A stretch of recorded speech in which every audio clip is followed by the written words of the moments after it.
بسم اللہ الرحمن الرحیم۔ آج ہم پڑھ رہے ہیں اس میں غیر متمکن کی تیسری قسم۔ اس میں غیر متمکن کی پہلی قسم کون سی ہم نے پڑھی؟ مضمرات حضرت مضمرات مضمرات، شاباش۔ دوسری قسم کون سی پڑھی؟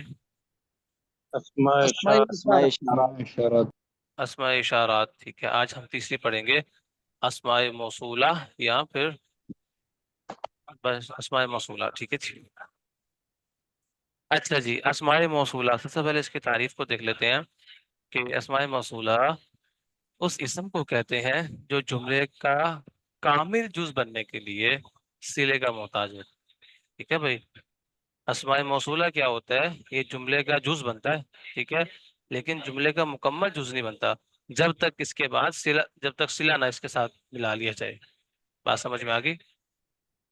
جیسے جی جاء الذی نصر، آپ دیکھیں الذی اس میں موصول ہے، اب یہ الذی سے جملہ پورا ہو گیا؟ الذی اگر کوئی اکیلا بولے، وہ شخص کے، جو شخص کے، پورا نہیں بنتا۔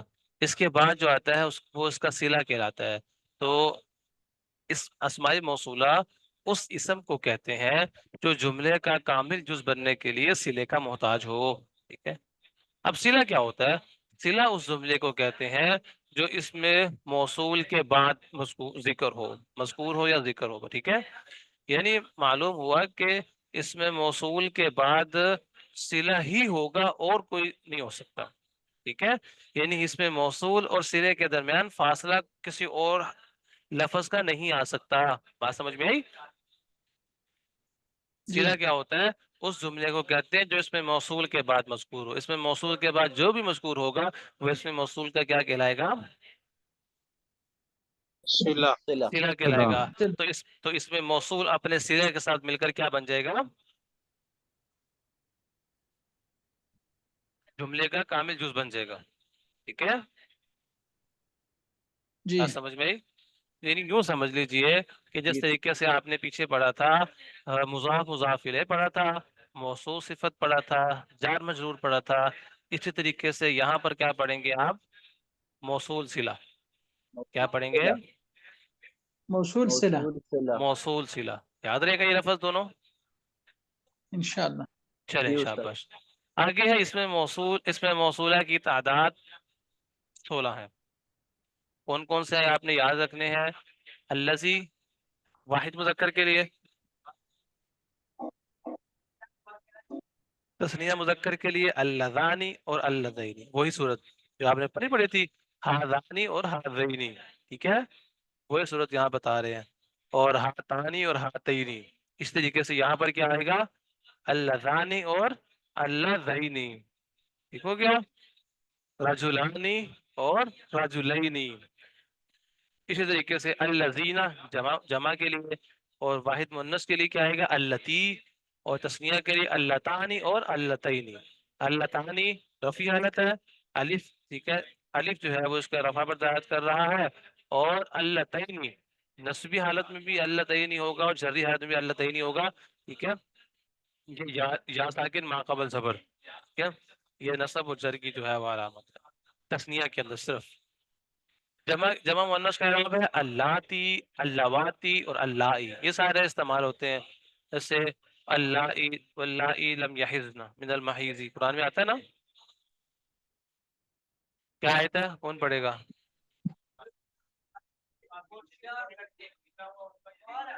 جی بھائی حافظ صاحب کوئی پڑھو۔ واللائی لم یحضن من المحیض من نسائکم، چلیں جی چھوڑیں۔ تو یہ قرآن میں استعمال ہوتا ہے، ٹھیک ہے۔ یہ تینوں جمع کے لیے آتے ہیں، جمع مؤنث کے لیے، اللاتی بھی آتا ہے، اللواتی بھی آتا ہے، اور اللائی بھی آتا ہے۔ آگے ہے اسماء موصولہ میں سے اور مزید بھی آگے لکھے ہیں بھائی، یہ ما، من، ایجن، ایتن، زو بمعنی الذی، الف لام بمعنی الذی، ٹھیک ہو گیا بھائی؟ تو کتنے ہو گئے؟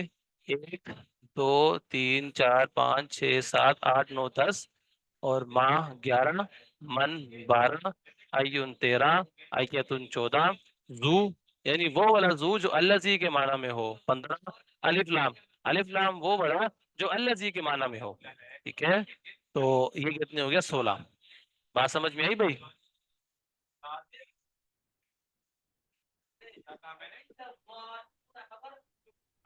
بولا کرو یار، خاموش کیوں بیٹھ رہتے ہو؟ جی استاد جی.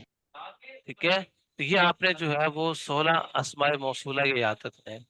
آگے چلیں، اس کے بارے میں ہم مفید باتیں پڑھ لیتے ہیں کہ اسم موصولہ کا ترجمہ اس طرح کرتے ہیں. یہ مختلف ہوتا ہے بھائی، عبارت کے ساتھ مختلف ہوتا ہے. جنہوں نے، جو، جس. ٹھیک ہے، جیسے الذی نصرتہ عالمون، میں نے جس کی مدد کی، ٹھیک ہے، وہ عالم تھا. ٹھیک ہے، الذی نصرتہ، کہ میں نے جس کی مدد کی. ٹھیک ہے، اب یہاں پر دیکھیے اس کا معنی جس کی سے آ رہا ہے. ٹھیک ہے، یا میں نے جس شخص کی مدد کی، یہ بھی کہہ سکتے ہیں.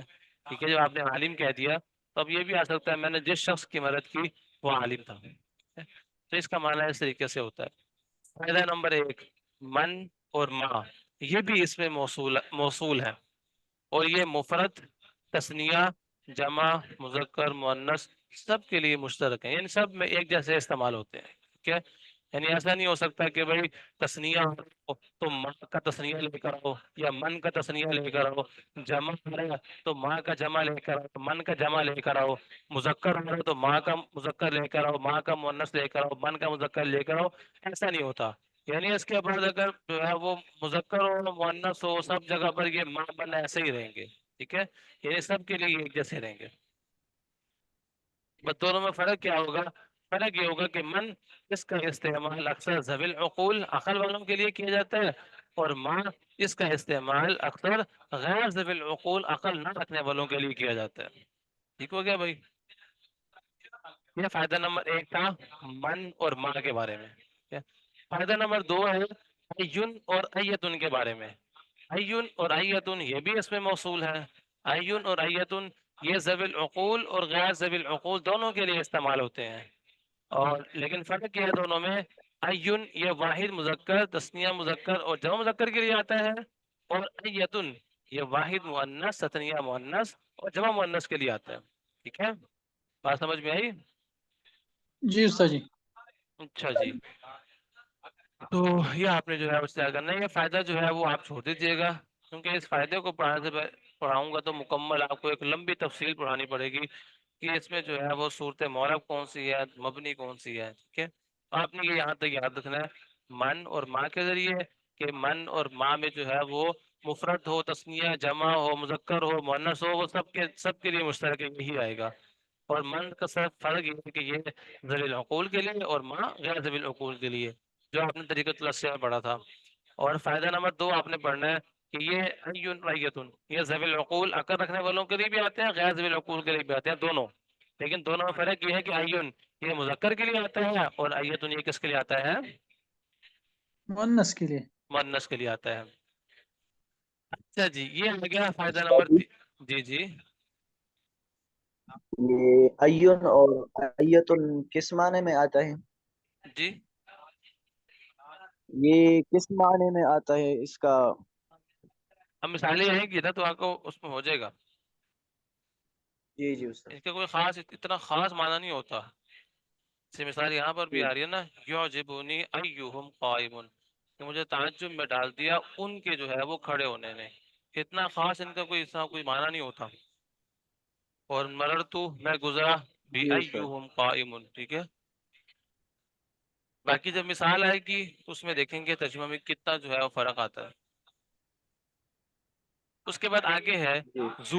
فائدہ نمبر 3 زو، یہ اس میں موصول ہے اور مبنی بھی ہے، لیکن یہ کبھی مضاف نہیں ہوتا. ٹھیک ہو گیا بھائی؟ زو جو ہے یہ کبھی،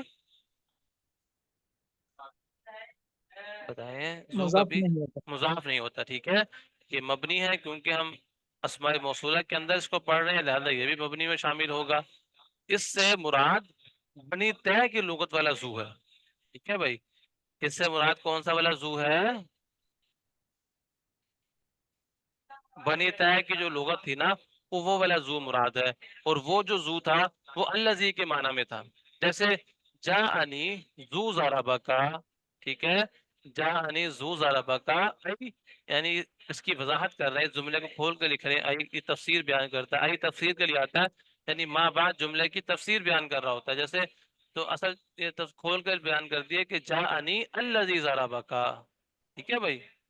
اور یہ کبھی زو زا زی میں تبدیل نہیں ہوتا. ایسا نہیں ہو سکتا کہ جو ہے وہ رفع حالت کے لیے جو ہے وہ تبدیل ہو جائے، نصبی حالت کے لیے اس کا اعراب تبدیل ہو جائے، ٹھیک ہے، اور جری حالت کے لیے اس کا اعراب تبدیل ہو جائے. ایسا نہیں ہوتا، یہ ہمیشہ زو ہی رہے گا، نصبی حالت میں ہو، جری حالت میں ہو، یا پھر رفع حالت میں ہو، کیونکہ یہ مبنی ہے، ٹھیک ہے، تبدیل نہیں ہوتا. جیسے جاءنی ذو قامہ، رأیت ذو قامہ، مررت بذو قامہ، ٹھیک ہے.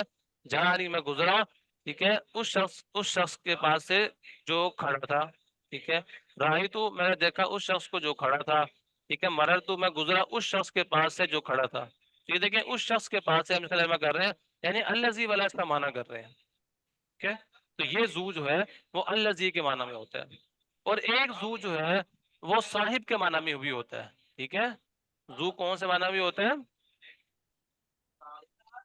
صاحب. صاحب کے معنی میں بھی آتا ہے. یہ جو اسماء ستہ مکبرہ میں سے ہے، اور وہ جنس کی طرف مضاف ہوتا ہے اور وہ معرب ہوتا ہے، ٹھیک ہے بھائی. یہ جو زو ہے اس کے بارے میں آپ جو ہے وہ آگے پڑھیں گے، ٹھیک ہے. اس کے بارے میں آگے تفصیل آئے گی. اس میں متمکن کی جب آپ 16 قسمیں پڑھیں گے اعراب کی، وہاں پر اس کا ذکر آئے گا، ٹھیک ہے. وہاں پر یہ پڑھیں گے، یہ ہمیشہ جو ہے مضاف ہوتا ہے اور یہ معرب ہوتا ہے، اس کا اعراب بدلتا ہے، ٹھیک ہے. جیسے زو مالن، ٹھیک ہے، یعنی مال والا، ٹھیک ہے، یعنی مال والا. تو یہ ہمیشہ مضاف ہوتا ہے. اب دیکھیں نا، اس کا مضاف الیہ ہونے کی وجہ سے مال مجرور بھی ہے، ٹھیک ہے. آئیے صاحب مال، اور اگر اس زو زی زا کے بعد اسم آ جائے، اسم آئے گا تو وہ اسم مجرور ہوگا، ٹھیک ہے. یہ ہم اس کی پہچان بھی کر سکتے ہیں، کیونکہ یہ زو تو مضاف نہیں نہ ہوتا کبھی بھی، لہذا اس کے بعد اسم بھی مجرور نہیں ہوگا. اس سے بھی ہم کو پتہ لگ جائے گا کہ یہ زو کون سا والا ہے، مبنی والا ہے. لیکن اس کے بعد زو یہ ہمیشہ مضاف بھی ہوگا، اور اس کے بعد ظاہری جب یہ مضاف ہوگا تو ماں بعد اس کا مجرور ہوگا. تو وہاں سے آپ کو معلوم ہو جائے گا کہ بھئی یہ کون سا والا زو ہے، یہ معرب والا زو ہے اور یہ مبنی والا زو ہے، ٹھیک ہے. اور یہ زو الذی کے معنی میں ہوگا اور یہ والا زو صاحب کے معنی میں ہوگا. بات سمجھ میں آئی؟ جی استاد جی. جیسے نظر تو الی ذی علم، میں نے دیکھا، ٹھیک ہے، ذی علم، ایک علم والے شخص کی طرف، ٹھیک ہے. تو ایک یعنی صاحب علم والے شخص کی طرف، مطلب صاحب علم کی طرف، ٹھیک ہے. تو یہ جو زی ہوتا ہے، یہ اب دیکھیں یہاں پر اس کے اعراب بدل گیا. وہاں پر کیا تھا؟ زو مالن. یہاں پر جا کر کیا ہو گیا؟ کیا ہو گیا؟ مجرور. زی ہو گیا نا، زی ہو گیا. یہ زی کس نے کر دیا اس کو؟ الا نے. الا حرف جار تھا، کس نے اپنے ماں باپ پر عمل کر کے اس کو زی کر دیا. زو اب یہ زو نہیں رہا. اس کا کیا مطلب ہوا کہ یہ اس سے آپ کو پتہ لگ گیا کہ بھئی یہ مبنی نہیں ہے. اگر مبنی ہوتا تو یہ ہمیشہ زو ہی رہتا. ایک تو یہ بھی آپ کو پتہ لگ گیا، اور دوسرا اس کے بعد جو اسم آ رہے ہیں وہ بھی مجرور ہے، ٹھیک ہے. وہ بھی کیا ہے؟ مجرور ہے. لہذا مجرور. اس سے بھی آپ کو معلوم ہو گیا کہ یہ زو جو ہے مضاف ہو رہا ہے اپنے ماں باپ کی طرف. تو اس کا مطلب یہ ہوا کہ یہ بھی جو ہے وہ مبنی والا زو نہیں ہے، کیونکہ مبنی والا جو زو ہوتا ہے وہ مضاف نہیں ہوتا ہے. اور وہ پھر آپ اس کا آپ کو ترجمہ کرنا بھی آ جائے گا. پھر آپ اس کا ترجمہ صاحب والا کریں گے، ٹھیک ہے، علم والا ہے، ٹھیک ہے. میں نے دیکھا ایک علم والے کی طرف، آپ پھر اس کا ترجمہ یہ کریں گے. اس یہ والا ترجمہ نہیں کریں گے جو اللہ جی کے معنی میں ہے، ٹھیک ہے، اس شخص کی طرف یا جس کے، یہ اپنا ترجمہ پھر آپ نہیں کریں گے. بات سمجھ میں آئی؟ جی استاد جی. ٹھیک ہے. تو یہ 3 فائدے جو ہے وہ آپ نے یاد کرنے ہیں. کل کی جو ہے 14 اگست کی چھٹی ہے، پھر ہم جو ہے وہ اس کے بعد پھر فائدہ نمبر 4 سے مکمل تمرین جو ہے وہ مکمل کر لیں گے. صحیح ہو گیا بھائی؟ تو یہ 3 فائدے اچھے سے یاد کر کے آنا بھائی، یہ بہت اہم سبق ہے. یہ جو اس میں غیر متمکن کی آپ پڑھ رہے ہیں نا کام، یہ بہت زیادہ اہم ہے اور بہت زیادہ استعمال ہوتی ہیں عبارت کے اندر. آپ نے دیکھ ہی لیا کہ ضمائر کتنا استعمال ہو رہا ہے، ٹھیک ہے. ضمیر جو ہے وہ کتنی استعمال ہوتی ہے، جو آپ نے پڑھی ہے استعمال ہوتی ہے کہ نہیں ہوتی ہے بھائی؟ جی جی جی. استاد جی. ٹھیک ہے. جیسے دیکھیں نا یہاں پر بھی آ رہا ہے، دیکھیں، اور جو دیکھیں الذین یؤمنون، ٹھیک ہے، یہاں پر بھی آ رہا ہے یؤمنون. اب یہاں سے آگے پتہ لگ جائے گا اس کا فاعل موجود ہے کہ نہیں ہے، ٹھیک ہے. اور اسی طریقے سے جو بھی مثال آتی ہے وہاں پر آپ کو یہ ضمائر کام دیں گی. اس کے بعد اس میں اشارہ ہے، یہ بھی بہت زیادہ استعمال ہوتا ہے. اس کے بعد اسماء موصولات ہے، ٹھیک ہے، یہ بھی بہت زیادہ استعمال ہوتے ہیں، ٹھیک ہے. تو یہ آپ نے جو ہے وہ بہت زیادہ اس کو اچھے سے یاد کرنا. دیکھیں جاءنی، یہاں پر بھی آپ کو پتہ لگ جانا چاہیے جاء کون سا فعل ہے. ٹھیک ہے، اس کا اب یہاں پر اس کا فائل باہر آیا ہے، اس کے اندر ہے، ٹھیک ہے. اور اسی طریقے سے یہاں پر دیکھیں جاءنی، یہاں پر بھی آ گیا، رأیتو آ گیا، ٹھیک ہے. رأیتو دیکھیں یہاں پر یہ فائل نظر آ رہا ہے آپ کو، مررتو آ گیا، یہ فائل نظر آ رہا ہے. تو وہ آپ یہ جو اس میں غیر متمکن کی جو آپ اقسام پڑھ رہے ہیں، مثمرات، اسماء موصولہ، اسماء اشارہ، یہ بہت زیادہ جو ہے وہ استعمال ہوتا ہے. جس طرح آپ نے پڑھا تھا نا کہ مرکب کے اندر مرکب غیر مفید کے اندر آپ نے پڑھا تھا مرکب اضافی، مرکب توصیفی اور مرکب جاری، یہ تین بہت زیادہ استعمال ہوتے ہیں. اسی طریقے سے اس میں غیر متمکن کے اندر ضمائر، اسماء موصولہ، اسماء اشارہ اور اسماء موصولہ، یہ تینوں بہت زیادہ استعمال ہوتے ہیں. سمجھ میں آئے گی بات؟ جی استاد جی. تو اس لیے آپ نے ان کو اچھے سے یاد رکھنا ہے. صحیح ہو گیا بھائی؟ سبق سمجھ میں آ گیا آپ سب کو؟ جی استاد جی. اچھا ہے جی، شاباش.